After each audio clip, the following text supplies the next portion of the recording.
Chapter 1, Washington Square. Jim Riley was 14 years old, and he lived in the beautiful city of San Francisco in California. He was short, thin, and wore glasses. He had brown hair and blue eyes. His mother died when he was 6 years old, and his father lived in another city. Jim lived with his grandfather. This was his first year in high school, and he liked it a lot. His favorite subject was science. On weekends, he had a part-time job at a supermarket to make extra pocket money. Jim's home was on Telegraph Hill near San Francisco Bay. From his living room, he could see the Golden Gate Bridge and the bay. Every morning, he walked down Telegraph Hill. He met his friends at the bus stop at Washington Square. They went to high school together. Washington Square was a historical landmark, and the people of San Francisco loved to go there. It was a lovely park for children and adults. There was a small playground for children. It was also a place for the people of the North Beach neighborhood to meet. There were restaurants, cafes, and nice shops around Washington Square. Often there were music and arts festivals. Normally, Washington Square had green grass and beautiful flowers. But there was no rain for a long time, and the grass was dry and yellow, and the flowers were dead. "Hi, Jim," said Brian. Brian Wilson was Jim's best friend. He was 14, too. He was a tall boy, with blonde, curly hair and green eyes. He played basketball on the high school team. His parents had a grocery store, and he helped them on weekends. "Hi, Brian. Did you finish your English homework?" said Jim. "Yes, I did, but Shakespeare wasn't easy. Look, there's Susan," said Brian. "Hi, guys," said Susan. Susan Hardy was a pretty African-American girl. She was a good friend of both boys. She was also a very good student. She had a part-time job as a babysitter for the children of her neighbors, the Moreno family. Her brother Tom was 20 years old. He was a biology student at San Francisco University and played on the university football team. "Are you ready for the math test?" asked Susan. "I studied all afternoon yesterday, but I'm not ready," said Brian. "I'm not either. I didn't look at my notes," said Jim. The bus came and they got on. They saw their school friends and started talking. The bus was always crowded, but the bus ride was fun. When they got near Galileo High School, they could smell the chocolate from the chocolate factory nearby. They loved the smell of the chocolate. It made them hungry. The math test was difficult. The students were happy when it was finally lunchtime. They all went to the big school cafeteria. "Why is math so difficult?" said Jim. "I think Mrs. Miller makes the test difficult." "Don't worry about the test and eat your lunch," said Brian. In the afternoon, they had a long science lesson. It was very interesting. They studied chemistry in the school laboratory. They often did experiments with their chemistry teacher, Mr. Woods. They liked Mr. Woods. At 3:15, the school bell rang. It was time to go home, and it was Friday. "What are you doing this weekend?" asked Brian. "I'm working at the supermarket tomorrow," said Jim. "But on Sunday, I'm coming to see your basketball game." "I hope we win," said Brian. "I'm working tomorrow as well, at my parents' grocery store. It's always a busy day, but I'm free tomorrow night." "Well, I'm babysitting for the Moreno children all weekend," said Susan. "Do you want to go to the movies tomorrow night, Jim?" asked Brian. "Yes, that's a great idea," said Jim. "I'll phone you." Chapter 2, The Face at the Window. Jim walked slowly up Telegraph Hill. It was a foggy afternoon in February. Every day Jim walked in front of an old mansion. It was a mysterious wooden building with a big garden and a fence around it. Jim often looked at it and thought, "What's inside? Why doesn't anyone live here?" That afternoon he stopped in front of the gate. He looked at the garden and the trees. What a strange place. No one took care of it. Then he looked up at the old mansion. He looked at the window on the second floor. There was a face behind it. He felt cold. It was the face of a little girl with long dark hair. But no one lived in that mansion. Who was it? A ghost. Jim didn't believe in ghosts, but who was the girl at the window? She looked down at him. He continued looking at the window. Suddenly, the face of the girl disappeared. Jim could not see well because it was very foggy. He decided to go home quickly. He walked in the door and into the living room. He saw his grandfather in the corner of the room. "Grandpa," he cried, "I saw a ghost." "What did you say?" asked his grandfather with a smile. "I saw the face of a little girl at the window of the old mansion. No one lives there, but I saw a girl. She looked at me." "Are you sure, Jim? It's a very foggy afternoon." "Did you see her clearly?" "No one lives in the old Stewart mansion." It's about 100 years old. There's a strange story about it, but I don't think there are any ghosts. What story? Please tell me, said Jim. Well, Mr. Stewart was a very rich but very strange man. He was very interested in science and experiments. He had a lot of enemies. People thought his experiments were mysterious and sinister. His wife and daughter died in a mysterious accident. It was terrible. He left San Francisco and returned to New York. I saw a face, Grandpa. I did, said Jim. But Jim, you don't believe in ghosts, said his grandfather. You're right, but I saw that girl's face, said Jim. Maybe it was your imagination, said his grandfather kindly. Jim went to his room and turned on the radio. He listened to some songs and then started doing his homework. The next day, Jim went to work at the supermarket. It was a busy day. A strange man with long hair and a silver earring came in. His clothes were old. Customers were usually friendly, but this man was not. He had an angry expression, paid quickly, and left. There was something strange about him. When Jim went home that evening, he phoned Brian. Hi, how was your day? Very busy, said Brian. Yes, mine too. Do you want to see that new science fiction movie on at the big screen movie theater? We can meet at 7 p.m. in front of the park, said Jim. Okay, I'll see you then, said Brian, at Washington Square. Don't be late. Jim left the house and started walking to the park. He stopped in front of the gate of the old Stewart mansion again. There was no one at the window. He stayed there a few minutes. It was windy, and the big trees in the garden made strange noises. He looked at his watch. It was nearly 7 o'clock. He was late to meet Brian. Chapter 3. The Stewart Mansion. After the movies, the two boys went to eat an ice cream at Pier 39. It was a beautiful night. They stopped and looked at Alcatraz Island in the middle of San Francisco Bay. Jim told Brian about the face at the window. What? Said Brian. I don't believe it. I want to come with you next week. I want to see her too. Really? That's great, said Jim. It's a strange place. I'm always a little afraid when I go alone. Let's go together soon. On Monday after school, the two friends met Susan at the bus stop. They got on the bus. Where are you going? Susan asked. Can you keep a secret? Asked Jim. Why? Do you have a secret? Asked Susan. Yes, I do, said Jim. Is it about Jenny Lee's new boyfriend? Asked Susan. Jenny was a very popular girl in their class. Susan hoped Jenny Lee's new boyfriend wasn't Jim. He told her about the Stewart mansion and about the face at the window. Then he told his friends his grandfather's story about the mansion, the scientist, and the mysterious accident. Scary, said Susan. Old mansions always have ghosts.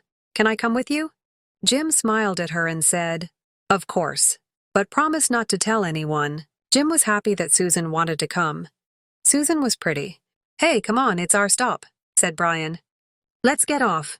It was 4:30 p.m., and it was a cold, sunny afternoon. The three friends walked up Telegraph Hill. When they arrived at the Stewart mansion, they stopped in front of the old gate. What a strange place, said Susan. It's cool, said Brian. They looked at the window on the second floor, but they saw nothing. They started talking and looking around.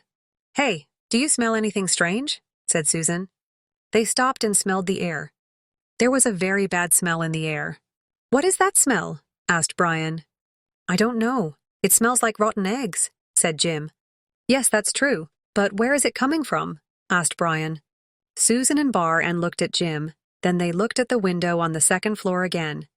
Are you sure you saw a face, Jim? Asked Susan. Jim didn't know what to say. There was no one at the window now. This is a scary place, but I don't see any ghosts, said Brian. This smell is terrible, said Susan. Let's go home and forget about the ghost. It was probably your imagination, Jim. Look, cried Jim. There's yellow smoke over there. Near the bottom window of the mansion, they saw strange yellow smoke in the air.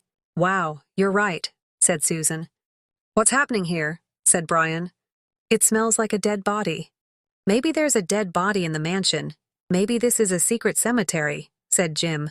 Brian's face became white. The three friends looked at each other. A secret cemetery? They said softly. They were curious but terrified at the same time. No one knew what to say. Oh, please, let's go home. This place frightens me, said Susan. There's something strange happening here, said Brian. They agreed to leave and went to Jim's house to listen to his new CDs. They sat in Jim's room and talked about the mansion.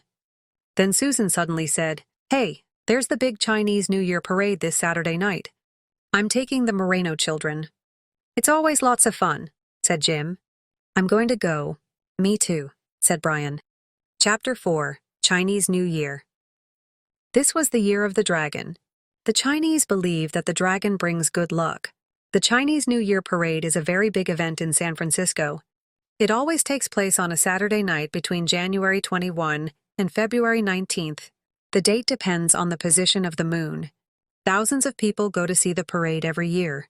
There are many beautiful costumes. Chinese music, and Grant Avenue is decorated with colorful lanterns. A long paper dragon moves along Grant Avenue. There are firecrackers and lots of noise. Jim and Brian took the cable car to Grant Avenue. It was always fun to ride the cable car. Susan and their high school friends were at the parade. Jenny Lee was there with her new boyfriend. He was the captain of the football team, and he was handsome. There was a big crowd everywhere. Suddenly, on the other side of the street, Jim saw the face of the little girl at the window in the crowd. Jim told Brian, "Let's follow her," said Brian. It was difficult to move because there were lots of people everywhere. Then the big paper dragon appeared in the parade. The little girl suddenly disappeared behind the long dragon. "How can anyone disappear so quickly?" said Jim. They went back to watch the parade. "Maybe she is a ghost," he thought. The weekend passed quickly. It was Monday morning, and they were at school. Brian and Jim told Susan about the girl. Now she wanted to explore the Stewart mansion too. They made plans during lunch. "Let's go this evening after dinner. Remember to bring a flashlight and wear dark clothes," said Jim. They were very excited. When school finished at 3:15 p.m., they ran out. They wanted to go home quickly. At about 7 p.m., they met in front of Jim's house on Telegraph Hill. When they arrived at the Stewart mansion, everything was dark. It was a foggy, windy night. They looked at the window on the second floor, but there was no one there. They climbed over the fence and went into the garden. The tall trees moved in the wind. "I don't smell anything this time," said Susan. "Me neither," agreed Jim. "And now what do we do?" asked Brian. "I don't know," said Jim. "Let's look inside." "There are windows near the ground," said Susan. "And let's remember to be very quiet," she whispered. "Okay," said Jim. The three friends went to a window and looked inside. The glass was old and dirty. Brian turned on his flashlight and looked. There was a small room with an old desk and some chairs. "This was probably the study," said Brian. Susan turned on her flashlight. "Look at the newspaper on the desk," said Susan. "I can't see well, but I think it's yesterday's newspaper.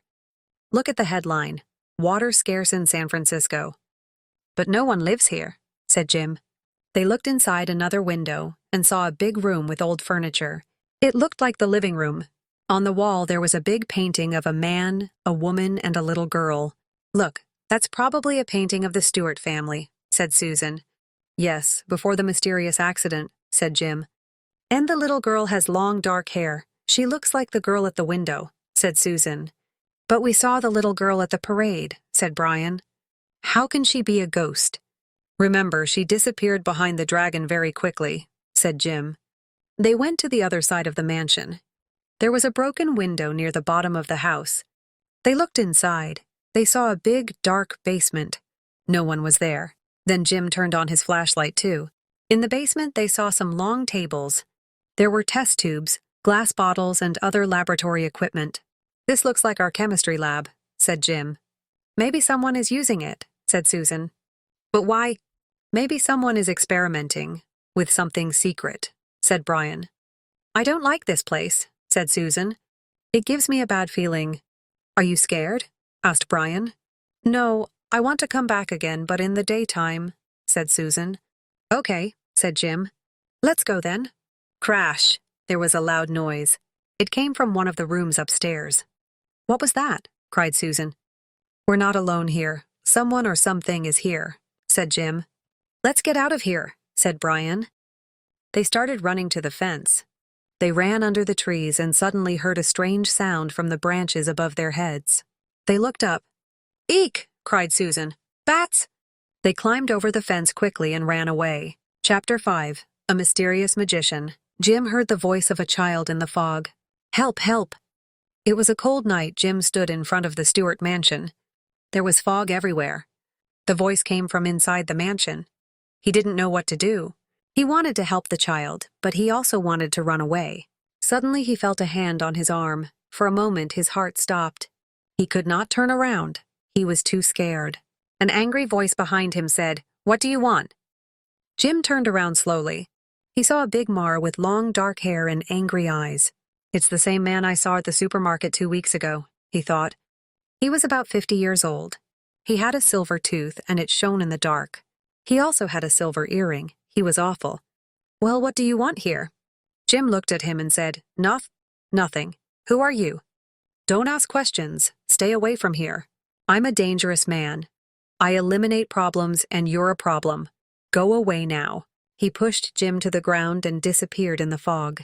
Jim woke up. He was scared. Phew, it was only a dream, he thought. He looked at his alarm clock. It was 3 a.m. The next day, Jim, Brian, and Susan went back to the mansion in the afternoon. They went to the basement window. No one was there. But there was a big black book on one of the tables. Someone was here last night or this morning. "There's a book on the table. It wasn't here last night," said Jim. "You're right," said Brian. "And who has the keys to the mansion?" asked Susan. "That's a good question," said Brian. The days passed and something else happened. The grass in Washington Square was green again, and there were flowers. Everyone in the neighborhood was surprised and happy. Jim talked with his grandfather about this. "Grandpa, it's amazing. Washington Square is beautiful again. The grass and the flowers are growing. But how? There's no rain." "How can grass and flowers grow without water?" said Jim.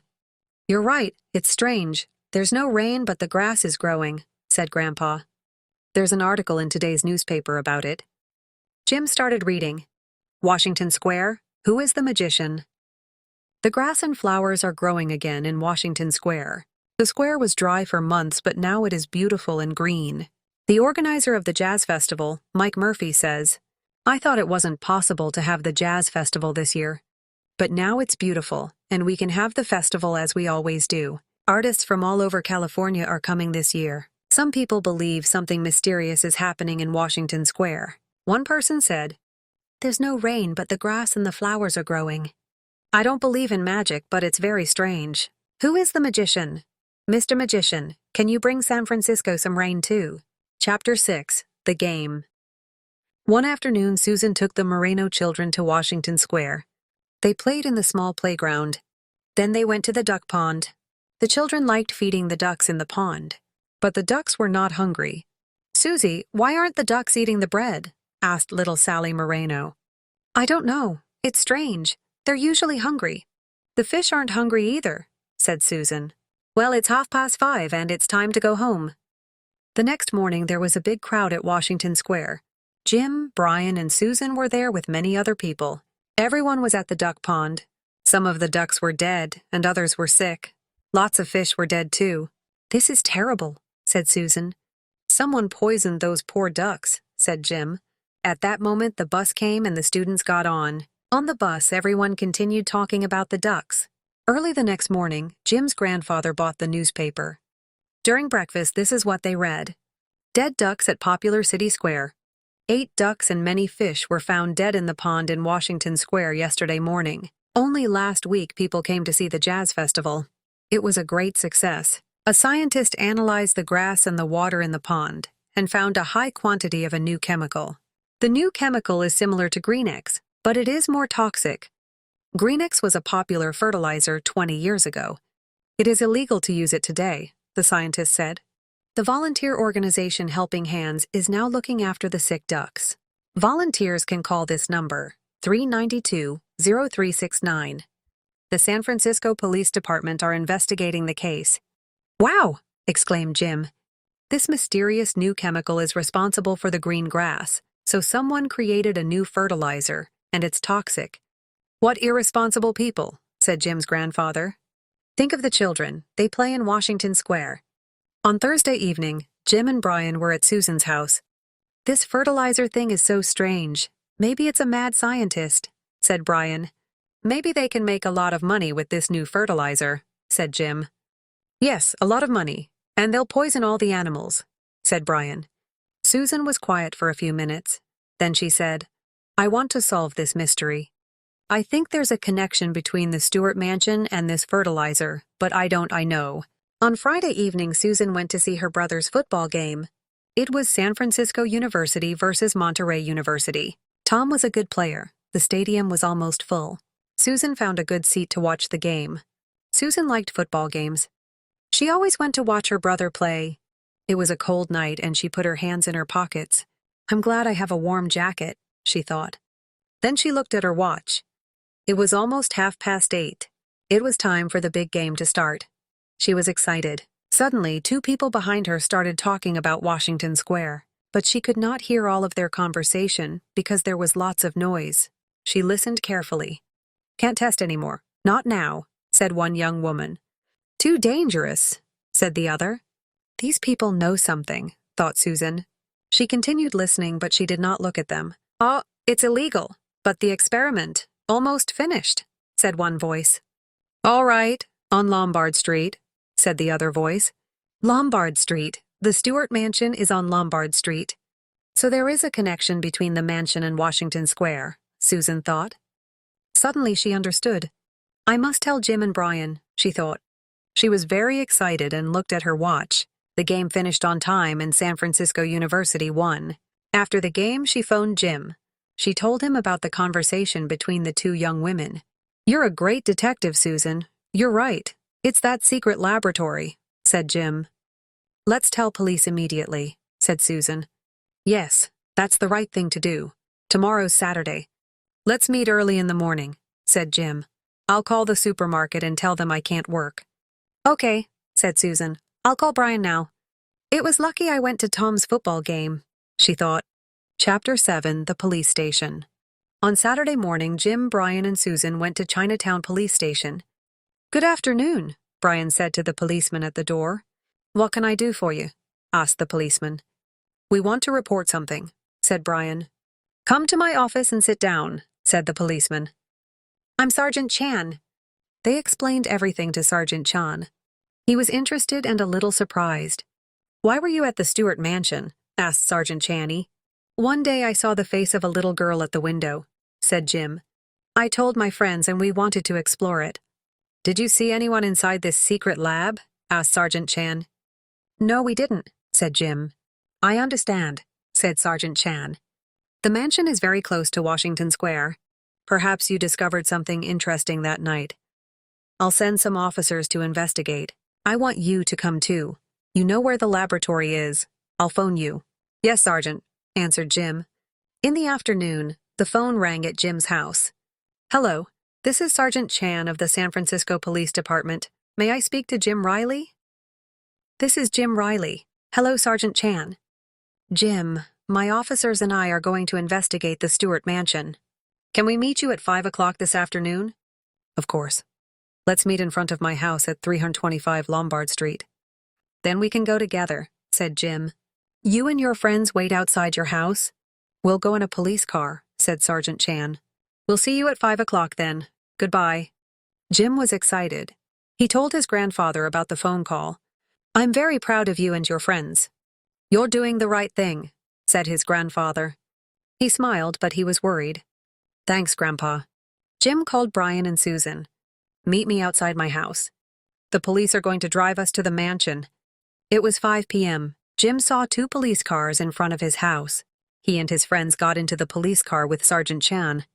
Good evening. This is Sergeant Lopez, said Sergeant Chan. Pleased to meet you, sir, said Jim, Brian, and Susan. Now this is our plan. We'll drive to the mansion and my officers and I will go in. Jim, you will show us the basement window. After that, you must stay outside the mansion. Only the police will enter because it can be dangerous. Do you understand? Yes, I do, sir. I'll wait outside with my friends, said Jim. The police car drove up Telegraph Hill. When they arrived in front of the Stewart Mansion, Jim, Sergeant Chan, and Sergeant Lopez got out of the car. 3 policemen got out of the second car. The 5 men followed Jim. He took them to the gate. The policeman looked around. You go around the back of the house and we'll go around the front, said Sergeant Chan to the other policeman. Where did you see this laboratory? Sergeant Chan asked Jim. Over there by the window, replied Jim. They saw yellow smoke near the basement window. There was a bad smell like before. That's the smell of sulfur, said Sergeant Chan. And it's very strong. He opened the gate and went in. The other policemen followed him. Jim remained outside with his friends and waited. Chapter 8. The Secret Formula. There were 4 young people in the laboratory, 2 women and 2 men. They were in their early 20s, and they were very busy with an experiment. They stood around the long table. One woman wrote something in the big black book. The other 3 worked with the test tubes. There was a portable computer on a small desk. Near the desk there was a little girl. The little girl was with the man with long hair and a silver earring. Sergeant Chan looked inside the basement window and saw people in the laboratory. Jim Riley was right. There is an illegal laboratory here. Let's go in, said Sergeant Chan to his men. The police broke the front door and went into the mansion. They immediately went to the basement. This is the San Francisco Police Department. Put your hands over your heads, Sergeant Lopez cried. You have the right to remain silent. Anything you say can be used against you. The young people were surprised and angry. Oh no, cried one young man. He and his friend ran to another door, but the police stopped them. Who are you, and what are you doing here? Do you know you are on private property? Said Sergeant Chan. One of the young women spoke. She was very nervous. My name is Barbara Dell. We aren't criminals. We're students at San Francisco University in the Department of Chemistry. Who's that man? He doesn't look like a student, said Sergeant Chan. He's Ben Bradley. He has the key to the mansion because his grandfather was a gardener here many years ago. Now Ben doesn't have a home. He sleeps here at night, said Barbara Dell. Oh, shut up, said Ben Bradley angrily. Be quiet, said Sergeant Chan. Now continue your story. Don't tell them anything, Barbara, cried one of the young men. The formula is our secret. I want to tell the truth, said Barbara. We discovered a new molecule at the university. With this molecule, we created a new formula for a powerful fertilizer. People can use this fertilizer without water. We knew that no one lived in this mansion. And we knew that there was an old laboratory in the basement, because Mr. Stewart was a scientist. We wanted to keep this a secret because you wanted to sell it to a company and make a lot of money. And you tested the fertilizer in Washington Square. You polluted the water of the duck pond. You killed the ducks and the fish. Your new fertilizer is toxic and very dangerous. Do you know that children play in the park near the duck pond? Asked Sergeant Chan angrily. We didn't want to pollute the water in the pond or the grass in the park, said one of the young men. We just wanted to test the new fertilizer. And you decided to test it in a public park. Didn't you think about the people and the wildlife? You 4 must come with us to the police station, said Sergeant Chan. We will also take all the chemicals you are using in this laboratory. The little girl at the desk was scared and started crying. She ran to Barbara Dell. Who is she? Asked Sergeant Lopez. She's my little sister. I bring her here sometimes, said Barbara. Then the policemen, the university students, and Ben Bradley came out of the mansion. Jim, Brian, and Susan were outside. When Jim saw Ben Bradley, he was very surprised. It's the man from the supermarket, he thought. The little girl looked at Jim. Well, she's not a ghost. She's real, he thought. Sergeant Chan smiled at Jim, Brian, and Susan and said, You helped us a lot. Thank you. Come to the police station tomorrow and I'll explain everything. Thank you again. The police cars drove away. The next day, the 3 friends went to talk to Sergeant Chan. Those university students were very intelligent, said Jim. They created a new formula. Yes, but they were also very irresponsible. We found many illegal chemicals in that basement. Those chemicals are very toxic. Now we must close Washington Square for a few weeks. There will be a lot of work for our chemical experts, said Sergeant Chan. What will happen to the university students? Asked Susan. There will be a trial, said Sergeant Chan. They could go to prison. How are the other ducks? Asked Biren. The volunteers at Helping Hands are looking after them. They're feeling better, said Sergeant Chan. Jim, Brian, and Susan left the police station. They were all happy. Pizza for everyone tonight, said Jim. Great idea, said Brain. Let's go to Nico's pizza place on Washington Square, said Susan. Jim and Brian looked worried. Don't worry, I'm only joking, said Susan, laughing.